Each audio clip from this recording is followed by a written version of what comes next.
Affordable classic muscle cars for collectors. Classic muscle cars are now often priced in the six-figure range, with the best models reaching millions, making it hard for most to afford their dream car. However, there are still quirky, affordable options from beyond 1972 that can offer a solid driving experience and muscle car appeal without breaking the bank. 1970–1971. Ford Torino GT and Mercury Cyclone GT. Ford redesigned its midsize cars for 1970, and America instantly fell out of love with them. Maybe it's because Ford kept campaigning the long-nosed 1969 Ford Torino Talladega and Mercury Cyclone spoiler. Built on the same mid-size chassis as those of previous Torinos and Cyclones, the 1970 and 1971 models are gracefully drawn with better interiors.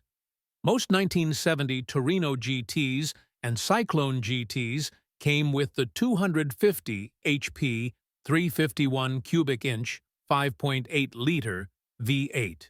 Torino GT Cobra and Cyclone GT spoiler models were often powered by the Super Cobra Jet 429 7.0-liter V8 rated at 360 horsepower. 1973 Pontiac GTO and 1973–1975 Pontiac Grand Am. General Motors' midsize A-cars all got larger and heavier colonnade-style bodies for 1973.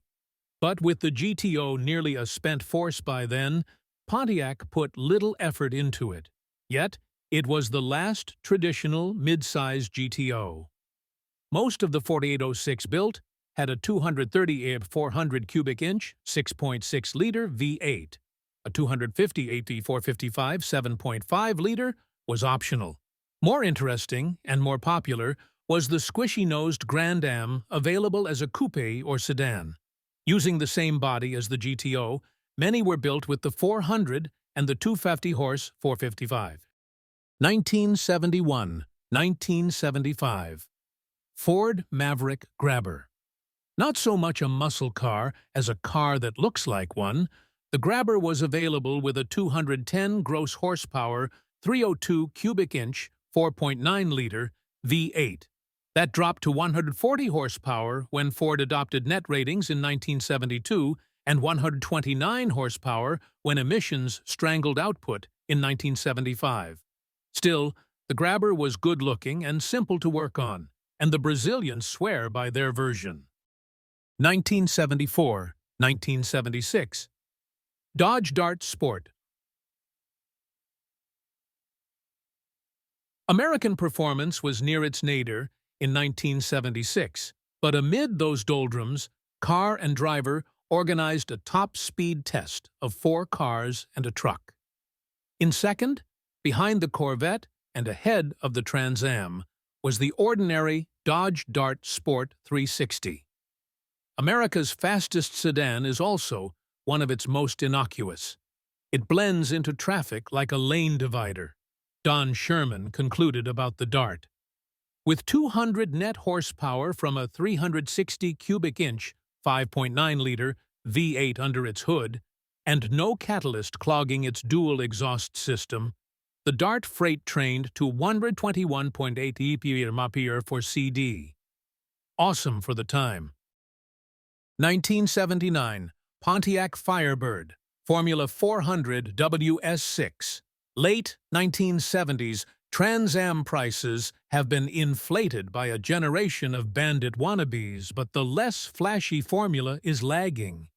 And it was only during the 1979 model year that the formula was available with the 220 HP true Pontiac 400 6.6-liter V8 and the WS6 handling package, which brought 4-wheel disc brakes and the glorious snowflake alloy wheels along with it. There were only 24,851 formulas made during 1979. How many of those had the 400 and WS6? Not many. 1985, 1990. Chevrolet Camaro, IROC-Z, and Pontiac Firebird Trans Am.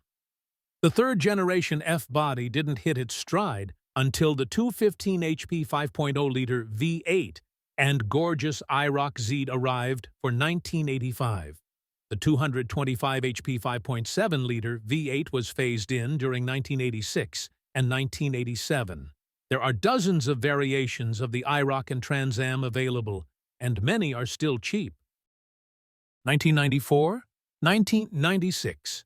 Chevrolet Impala SS. So big it can be used as a banquet hall, the mid-1990s. Impala SS is essentially a redecorated Caprice 9C1 cop car powered by a 260 HP version of the Corvette's old-school LT1 small block V8.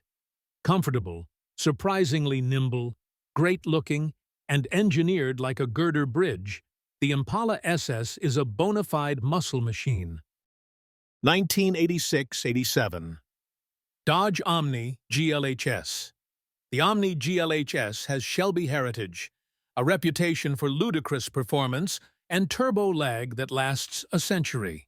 But it's a front-wheel drive five-door based on the chintzy and unloved Omni and powered by a turbocharged and intercooled 175 HP 2.2-liter 4, usually found in several undistinguished K-car variants. But buy it as a collectible, and you'll love it for all its antisocial tendencies bred when Shelby tweaked the Omni GLH model. You already knew that GLH stood for Goes Like Hell, and the S for Some More. 1998, 1999, Mercedes-Benz C43 AMG. We know, muscle cars are traditionally American-made machines. They're also usually powered by V8s and have rear-wheel drive. Two things the Omni above lacks. Clearly, we're being a bit loose with the term.